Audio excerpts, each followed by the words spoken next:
दोस्तों, तो कैसे हैं आप सब। मैं विश्वास राणा आपके सामने एक बार फिर आ चुका हूं एक प्यारा सा टॉपिक लेकर। और ये बहुत प्यारा टॉपिक है। टॉपिक का नाम है, प्यारा बोला तो प्यार से ही समझ जाओ भाई, रोमांटिज्म। देखो, नाम में ही रोमांस है, इस टॉपिक के नाम में ही रोमांस है, मगर करना नहीं है वो एक अलग बात है, ठीक है, क्योंकि मिलता ही नहीं है। चलो, तो भाई ये टॉपिक, इस टॉपिक में करेंगे क्या, पहले वो जानते हैं। तो उससे पहले आप जो जो मेरे बारे में नहीं जानता वो मैं उसको पहले बताया। तो मैं विश्वास राणा, सोशल साइंस का टीचर, ठीक है, आप सबको फाउंडेशन गुरु में एक नया टॉपिक लेकर आ चुका हूं। तो आइए फिर पढ़ते हैं। तो रोमांटिज्म, देखो, प्यार, म्यूजिक, पोएट्री, ये सब क्या है, ये रोमांटिज्म ही है। मगर एक बात ध्यान रखना, आपने रोमांस करना है, किसके साथ रोमांस करना है? उसके साथ नहीं जिसके साथ आप सोच रहे हो, गंदे दिमाग। आपको रोमांस करना है, मगर अपनी धरती माँ के लिए। ये धरती मेरी माँ है, हम उसके लिए ही करते हैं, और सब जाए भाड़ में ही, ठीक है। तो सेम बात है, ठीक है। एक बहुत इंपॉर्टेंट रोल प्ले करता है हमारे नेशन के लिए art, music, poetry, stories, love, music. एक लव दिखाना अपनी कंट्री के लिए, अपने देश के लिए प्यार दिखाना, उसी को हम बोलते हैं रोमांटिज्म, ठीक है। एक कल्चरल मूवमेंट आया था कि लोगों की देशभक्ति जगानी है भाई, अंदर से जो सो चुकी है आत्मा, उस आत्मा को हमको फिर से जगाना है। क्यों? सो दैट हम एक नेशनलिस्ट सेंटिमेंट्स के थ्रू लोगों पे अटैक कर सके और उनको बता सके कि आप के लिए क्या इंपॉर्टेंट है।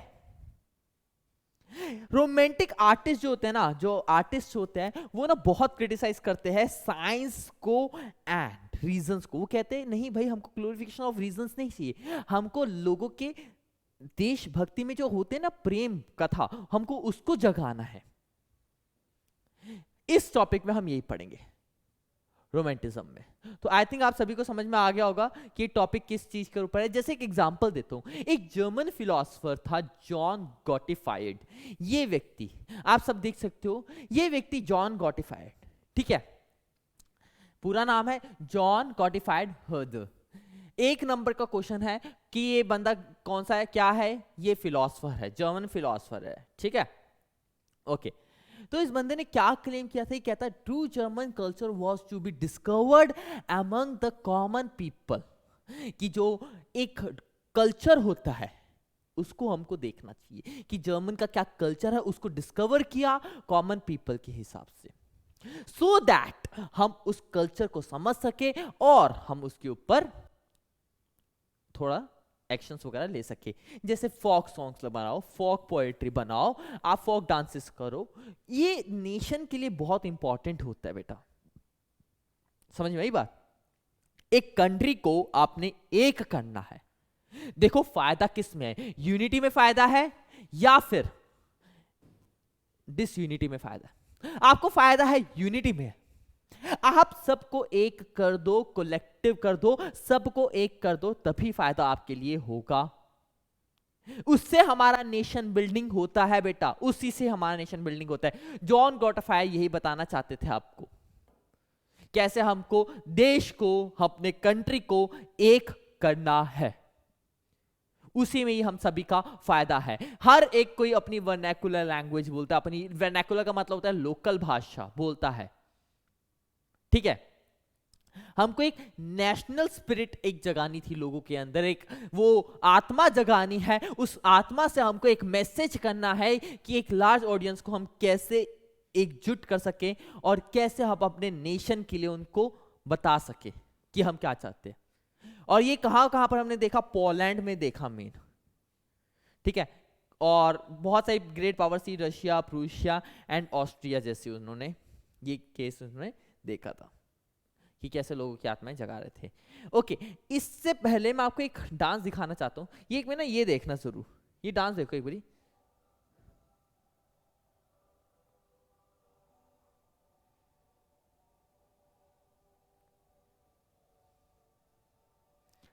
कैमरा हैंडलिंग में मत जाना। ये डांस देखो बस,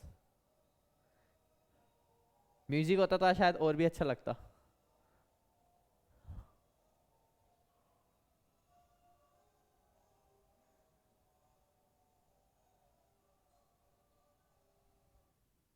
ओके, आप सबने ये डांस देखा, कैसा लगा डांस? Couple dance. काफी बच्चे बोलते हैं सर ये तो कपल डांस लग रहा हमें।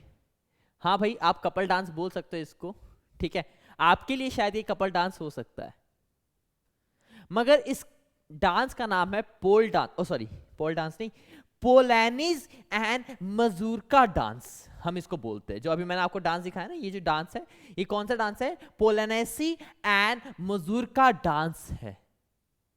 इस डांस का फॉर्मेशन बताया मैंने आपको, ये कौन सा डांस है। जैसे अगर मैं अपने ऐसे ऐसे करने लगूं तो सबको पता ये भांगड़ा डांस है। ये क्या है? ये भांगड़ा है कि सर अगर अपने हाथ पैर हिला रहे थोड़ा बहुत और अच्छे से, वो भांगड़ा होता है, ठीक है।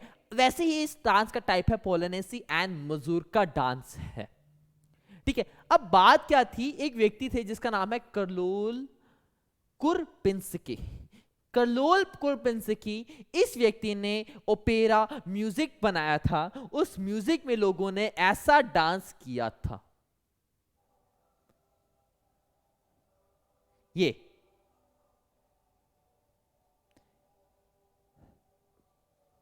ओके। तो किसने ये म्यूजिक किसने बनाया था? म्यूजिक बनाया था इस व्यक्ति ने। अब देखो ये क्या बताना चाह रहा हूं मैं आपको, बात इसमें क्या बताना चाहता हूं मैं, इसमें ये बताना चाहता हूं, ओवरऑल मैंने आपको ये बताना चाह रहा हूं कि एक व्यक्ति जो म्यूजिक बना रहा है लोगों को कैसे एकत्रित करे, कैसे एक साथ करे, सो दैट एकता आए कंट्री में। कि जब तक कंट्री में एकता नहीं होगी तब तक कुछ नहीं होगी। ओके, अब लैंग्वेज, अब कौन सी भाषा बोलते हो बहुत मायने रखता है। फ्रेंच बोल रहे हो, जर्मन बोल रहे हो, हिंदी बोल रहे हो, इंग्लिश बोल रहे हो, कौन सी बोल रहे हो, पॉलिश बोल रहे हो, क्या बोल रहे हो, बहुत मायने रखता है, इंपॉर्टेंट होता है। अगर कम्युनिकेशन ही नहीं हो पाएगा ढंग से तो आपको वो बात समझ में नहीं आएगी। एक एग्जांपल लेना चाहता हूं, अगर एक व्यक्ति जिसको हिंदी और इंग्लिश ना आती हो, मान लेते हैं, ठीक है, और वो मेरी वीडियो देख रहा हो इस वक्त, क्या उसको कुछ समझ में आएगा? नहीं। काला अक्षर भैंस बराबर, उसके लिए तो वही होगा। तो लैंग्वेज बहुत इंपॉर्टेंट रोल प्ले करती है कि आप कौन सी लैंग्वेज बोल रहे हो। अब हुआ क्या, वहां पर बड़ा ही दिक्कत देने लग गया। रशिया एक बहुत बड़ी कंट्री मानी जाती है, उस टाइम पीरियड में भी थी, आज के टाइम पीरियड में भी बहुत बड़ी कंट्री है। तो रशिया ने पॉलिश लैंग्वेज को फोर्स किया कि भाई तुम ये मत बोलो, और बोला कि आपको अब रशियन लैंग्वेज ही बोलनी पड़ेगी। इंपोज करने की कोशिश की, आपको बोला कि आप पॉलिश लैंग्वेज को हटा दो स्कूल से, पॉलिश लैंग्वेज को दफा करो और लेकर आए अपनी खुद की लैंग्वेज, पॉलिश लैंग्वेज वो, सॉरी रशियन लैंग्वेज वो लेकर आए। ओके, तो अब लोगों को गुस्सा है, लोग कहते हैं यार लैंग्वेज हमारे ऊपर कैसे तू थोप रहा है, तेरी इतनी हिम्मत, लैंग्वेज कैसे थोप रहा है। 1831 में रिबेल करा लोगों ने। लोग कहते हैं नहीं यार ये हमारे साथ गलत हुआ। जब उनके साथ कोई चीज गलत हुई उन्होंने उनके सामने रिवोल्ट किया, रिबेल हुए, वहां पर विद्रोह हुआ। काफी सारे लैंग्वेजेस, वेपन्स वगैरह जो थे इसमें इकट्ठे हुए। अब जब इतना सारा हंगामा हुआ तो सरकार ने सिंपल सी एक बात बोल दी कि जो पोलिश लैंग्वेज है उसको आप चर्च गैदरिंग में और रिलीजियस इंस्ट्रक्शन में आप यूज कर सकते हो, दैट्स इट। बस चर्च में और रिलीजियस में अगर आपको कुछ करना है आप तभी इस्तेमाल कर सकते हो पॉलिश लैंग्वेज, वरना आप नहीं कर सकते। फिर हुआ क्या, काफी सारे प्रीस्ट एंड बिशॉप्स ने इनको जेल में डाल दिया, बहुत सारे। क्यों? क्योंकि वो पॉलिश लैंग्वेज को इस्तेमाल कर रहे थे इंस्टीट्यूशंस में, ठीक है। अब जब उनको जेल में डाल दिया, उनको पनिशमेंट थी, जेल में डाल दिया, ओके। और ये बोला गया कि भाई ये जो है पॉलिश लैंग्वेज जो है वो क्या कर रहे थे, वो एक स्ट्रगल कर रहे थे। किस चीज का स्ट्रगल था? कि स्ट्रगल इस चीज का था, जो डोमिनेंस है, रशिया की जो डोमिनेंस है उसके अगेंस्ट ये स्ट्रगल करने लग गए थे। तो सिंपल सी बात है, रशिया ने डोमिनेट करने की कोशिश की, अपनी लैंग्वेज बनाने की कोशिश की, उनको बोला कि भाई तुम ये वाली लैंग्वेज बोलो, मगर वो भी अपनी जिद में अड़े थे। वो कहते नहीं हम ये लैंग्वेज नहीं करेंगे, हम तो अपनी लैंग्वेज बोलेंगे। उन्होंने फिर बिशॉप्स को और काफी सारे प्रीस्ट लोगों को डाल दिया जेल में, डाल दिया, भाई तुम चलो जेल में डालो, ऐसा तो तुम मानोगे नहीं। ओके, तो यही था इस हद तक का टॉपिक। ओके, ये जो टॉपिक का नाम जो मैंने आपको बताया है, टॉपिक का नाम सभी को पता होना चाहिए, रोमांटिज्म था। और रोमांटिज्म में बस इतना ही है, कैसे लोगों ने अपने लैंग्वेज के लिए लड़े। ओके, नेक्स्ट आता है hunger, hardship and popular revolt. क्या क्या हंगर हार्डशिप उन्होंने लड़े एंड पॉपुलर रिवोल्ट क्या क्या लड़े। बेटा ये जो टॉपिक है ये अभी मैं आपको नहीं करवाऊंगा। 1848 रेवोल्यूशन ऑफ द लिबरल्स, ये भी अभी आपको मैं नहीं करवाऊंगा, ठीक है। अब ये मत समझना सर अभी तक आपने ये करवाया नहीं टॉपिक, मैं आपको अब सिंपली ले चलता हूं आपका इंपॉर्टेंट टॉपिक, सबसे ज्यादा इंपॉर्टेंट टॉपिक जो कि है जर्मनी। भी नहीं, दो टॉपिक को बेटा मैंने स्किप करवाया, पहले आपको बता देता हूं, बाद में मत बोलना, ठीक है। एक बार मैं फिर से आपको बता रहा हूं सभी को जिसने नहीं सुना ध्यान से, hunger, hardship and popular revolt, ये आपका भी मैंने स्किप करवा रहा हूं, ठीक है। और एक स्किप करवा रहा हूं आपका topic the revolution of the liberals, ठीक है। दो टॉपिक आपके स्किप है। अब हम पढ़ते हैं नेक्स्ट स्लाइड में अपने, बस ये स्किप करवाने का क्या वो है, रीजन है, वो आपको मैं लास्ट में पता चल जाएगा। ओके चलो, अब जो हम टॉपिक पढ़ेंगे बेटा वो है बिग। ध्यान से सुनना, बी से ब्रिटेन, आई से इटली, जी से जर्मनी। बिग, टॉपिक का नाम है बिग। तीन में से सबसे ज्यादा इंपॉर्टेंट ये दोनों है, इंपॉर्टेंट फॉर 5 मार्क्स, ज्यादा नहीं बस 5 मार्क्स का आता है। इंपॉर्टेंट फॉर 1 मार्क, 1 मार्क के लिए इंपॉर्टेंट है। और उसमें से अभी आपको मैं ब्रिटेन का सबसे लास्ट में मैं करवाता हूं बच्चों को। सबसे पहले इटली का करेंगे, फर्स्ट नंबर पे इटली, सेकंड नंबर पे जर्मनी, फिर थर्ड नंबर पे ब्रिटेन का हम पढ़ेंगे। टॉपिक क्या है, इन कंट्रीज के बारे में हमने क्या पढ़ना, क्या है वो है यूनिफिकेशन। क्या है, यूनिफिकेशन। तो अगर आपसे अब कोई भी पूछे कि हंसी सर ने क्या करवा रहे हैं, तो आपने बोलना है सर अब यूनिफिकेशन करवा रहे हैं। किस किस की यूनिफिकेशन करवाएंगे सर? अभी हमको करवाएंगे बी से, आई से एंड जी से। सबसे पहले मैं आई को चुनूंगा। तो टॉपिक का नाम क्या है, यूनिफिकेशन, यूनिफिकेशन ऑफ इटली। पहले जर्मनी दे रखा है, उसको आप थोड़ा सा इग्नोर करना है, ओके। इटली के बाद जर्मनी आएगा। चलो, इटली यूनिफिकेशन, ठीक है। अच्छा, तो इटली यूनिफिकेशन, इटली यूनिफिकेशन को स्टार्ट करने से पहले ना आपको कुछ बातें समझनी चाहिए पहले, ओके। तो समझनी चाहिए तो मैं ये वाला पेन यूज करूंगा। चलो, तो इटली में आपको सबसे पहले ये समझना चाहिए कि इटली में कितनी स्टेट्स है। इटली में टोटल है 7 स्टेट्स है। कितनी स्टेट्स है? 7। 1 2 3 4 5 6 7। 1 2 3 4 5 6 7, 7 स्टेट्स है। एक स्टेट जो है उसमें कौन रूल कर रहा है? प्रिंस। प्रिंस रूल कर रहा है। एक स्टेट में प्रिंस रूल कर रहा है। नॉर्दर्न में बाकी नॉर्थ साइड में कर रहा है रूल ऑस्ट्रियन हैब्सबर्ग।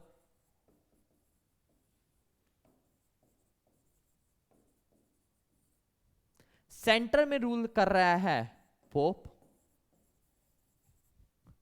साउथ में रूल कर रहा है कौन?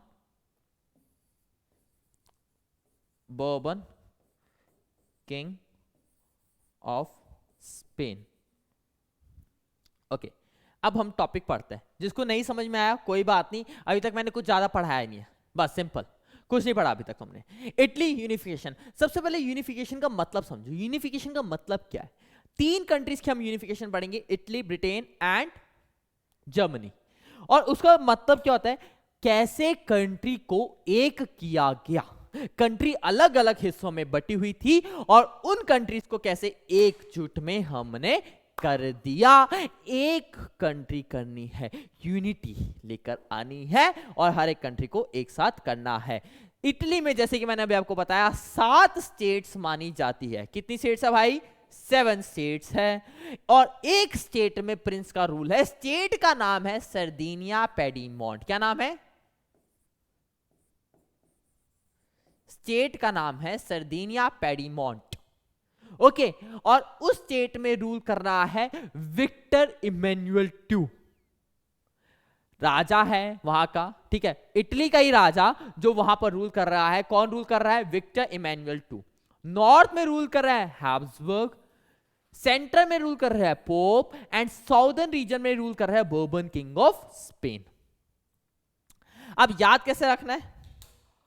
ऑस्ट्रियन हैम्बर्गर, हैम्बर्गर से याद रखना आपने हैब्सबर्ग, ठीक है। 2 मिनट रुक जाओ बेटा, मैंने इसको भी, हाँ, नॉर्थ में रूल कौन कर रहा है? ऑस्ट्रियन हैम्बर्ग, ठीक है। तो ऑस्ट्रियन हैब्सबर्ग आपका नॉर्थ में रूल कर रहा है, सेंटर में रूल कर रहा है आपका पोप, एंड साउथ में रूल कर रहा है बourbon किंग ऑफ स्पेन। तो इट मींस नॉर्थ में हैम्बर्ग, ऑस्ट्रियन हैम्बर्ग, सेंट्रल में पोप। पोप को मैं भगवान बोलता हूं, क्यों? पोप का मतलब होता है क्लर्जी वगैरह। क्लर्जी जिसको नहीं पता, फादर ऑफ चर्च। पता है? नहीं पता, कोई बात नहीं। पंडित जैसे इधर होते ना, हिंदू धर्म में पंडित होता है, मौलाना होता है मुस्लिम धर्म में, वैसे ही पोप होते हैं क्रिश्चियन धर्म में। तो पोप होते हैं जो सेंटर में रूल कर रहे थे, साउथ में रूल कर रहे थे बourbon किंग ऑफ स्पेन। बourbon बिस्किट के नाम से आप याद सकते हो बourbon किंग। अब ये मत बोलना सर bourbon किंग तो भाई फ्रांस में थे, तो ये स्पेन में कहां से आ गए? भाई देखो सिंपल सी बात है, अगर फ्रांस में थे तो जरूरी नहीं कि वो फ्रांस में ही थे, स्पेन में भी bourbon किंग है। ओके, तो ये बात आपको समझनी चाहिए। तो आपको ये 3 पॉइंट याद हो जाने चाहिए अब। ओके, ये 3 पॉइंट। नॉर्थ में कौन रूल कर रहा है? जल्दी से बोलो। नॉर्थ में ऑस्ट्रियन हैब्सबर्ग, सेंटर में पोप, साउथ में बourbon किंग ऑफ स्पेन। और इनके अलावा एक और स्टेट है सर्दिनिया पेडीमोंट। इस स्टेट का नाम है, देखो 7 स्टेट में से आपको बस एक स्टेट याद रखनी है बस, और उस स्टेट का नाम है सर्दिनिया पेडीमोंट। उसमें रूल कौन कर रहा है? प्रिंस। और प्रिंस का नाम क्या है? King Victor Emmanuel two. बस। ओके, अभी पढ़ना नहीं है आपको, इसमें से कुछ नहीं पढ़ना, मैं जैसे बता रहा हूं आपको वैसे ही करना बेटा, ठीक है? ओके, हाँ, ये रहा king, king Victor Emmanuel two, दिख रहा है? Okay, king Victor Emmanuel two वहां का राजा था। ओके, अब बात थी अटैक की, अब मेन बात थी रिवोल्ट की। देखो ध्यान से सुनने, पूरा वो है, राजा का रूल था यहां, राजा यहां पर बैठा हुआ है, और नॉर्थ में रूल कर रहा है ऑस्ट्रियन का हैब्सबर्ग, सेंटर में रूल कर रहा है पोप, रूल कर रहा है भाई पोप, एंड साउथ में रूल कर रहा है, कौन रूल कर रहा है साउथ में? बourbon किंग। ओके, तो इसने क्या किया? राजा के हिसाब से सोचना है बेटा, आपका माइंड राजा से कम नहीं है, आपने उसके हिसाब से सोचना है कि आप सबसे पहले कहां पर अटैक करोगे, साउथ में अटैक करोगे या नॉर्थ में अटैक करोगे। जल्दी से बोलो, आपको इन सबको हराना है सो दैट आप कंट्री में रूल कर सको अकेले। राजा हो, क्यों नहीं चाहते रूल करना? तो राजा ने सबसे पहले क्या किया? नॉर्थ में अटैक किया। देखो राजा की टेक्निक समझो भाई, अगर वो साउथ में अटैक करेगा सबसे पहले, तो नॉर्थ वाले इसके ऊपर अटैक कर देंगे। उसने सबसे पहले क्या किया? नॉर्थ में अटैक किया, इनको हराया, फिर मार्च करते करते इधर चले। पोप तो बेचारे ऐसे ही थे, शांत टाइम के होते हैं, वो खुद ही भाग गए। फिर साउथ में मार्च करते हुए इनको हरा दिया, और फाइनली पूरी इटली का राजा कौन? अरे कौन? पूरी इटली का राजा बन गया हमारा प्यारा सा किंग विक्टर इमैनुअल टू। तो 1862 में वो पूरी 1861 सॉरी डेट इसकी याद मत रखो अभी फिलहाल, वो मैं आपको बाद में बता दूंगा, ठीक है। 1861 में पूरे इटली का वो राजा बन गया, ठीक है। किस किस को हराया? पहले फिर से एक बार बात करते हैं, शुरुआत से बात करेंगे। किस किस को हराया शुरुआत में? सबसे पहले ऑस्ट्रियन हैब्सबर्ग जो नॉर्थ में थे, फिर सेंटर में आया पोप को हटाया, एंड देन साउथ में आया। साउथ में किसको हटाया उसने, जल्दी, साउथ में किसको हटाया, साउथ में बourbon किंग ऑफ स्पेन को उसने रिमूव कर दिया।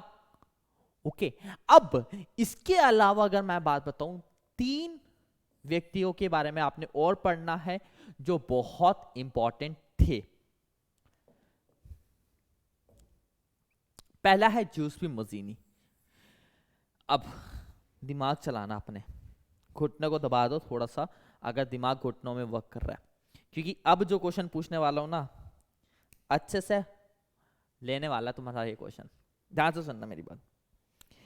पिछले लेक्चर्स में मैंने आप सभी को एक बात बताई थी कि जूसेपी मजीनी जो व्यक्ति है वो खिलाफ है, राजा के खिलाफ है, मोनार्क के खिलाफ है। अगर ये बंदा मोनार्क के खिलाफ है तो इस व्यक्ति ने किंग विक्टर इमैनुअल II की साथ क्यों दिया? इसने किंग विक्टर इमैनुअल II का साथ दिया, क्यों दिया, क्यों, रीजन क्या मजबूरी थी इस व्यक्ति की ने जो इसने किंग विक्टर इमैनुअल II का साथ दिया और उसको बोला कि नहीं भाई टेंशन मतलब मैं तेरा साथ हूं। गरीब 3 व्यक्ति थे। तो अगर आपको आंसर पता है तो 2 मिनट वीडियो को पॉज करो और जल्दी से कमेंट में आंसर दो, मैं भी इसका आंसर बताऊंगा। हो गया, चलो अब इसका आंसर सुनो। जूसेपी मजीनी ने इसलिए सपोर्ट किया जस्ट बिकॉज उसको ये बात पता थी अगर मैं अकेला लड़ूंगा हैब्सबर्ग से, पोप से एंड बourbon किंग से तो मेरे लिए दिक्कत दे सकता है। उसने मेन मकसद था उसको यूनाइट करना, यूनिफिकेशन लाना। कह रहा अब इसके पास कोई और चारा नहीं बचा तो मजबूरी का नाम महात्मा गांधी करके उसने क्या किया, साथ दिया किंग विक्टर इमैनुअल II का। तभी जाकर उसने अपनी सीक्रेट सोसाइटीज को लगा दिया, क्योंकि देखो इरादे अलग थे, ठीक है, सॉरी इरादे एक थे, सॉरी उल्टा बोल दिया, इरादे एक थे, तरीका अलग था। हटाना ये भी चाहता था, हटाना किंग विक्टर इमैनुअल II भी चाहता था, इरादा सेम था मगर तरीके दोनों के अलग थे। दोनों को एक साथ मिल गए और बोला भाई आजा टेंशन मत, हम दोनों एक साथ मिलकर इन तीनों को सबसे पहले उखाड़ के फेंक देंगे। क्यों? क्योंकि ये तीनों के तीनों बाहर के रूलर्स थे, इसलिए सबसे पहले इनको हटाना जरूरी है। जो बाहर के लोग हमारे ऊपर रूल कर रहे हैं ना, सबसे पहले उनको हटाना जरूरी है, फिर इनके पास आएंगे। ओके ओके, नेक्स्ट इसने फॉर्म भी किया था, यंग इटली फॉर्म किया था, मर्सलिस में बनाई थी, आपने सबने शायद सुना भी होगा। और इसको अपने बता दिया भाई आपको लड़ना है, ऐसा ऐसा करना, भाई बात है अपनी। नेक्स्ट आता है chief minister Cavour. Chief minister देखो 3 व्यक्ति थे, एक जूसेपी मजीनी, एक है कैवर।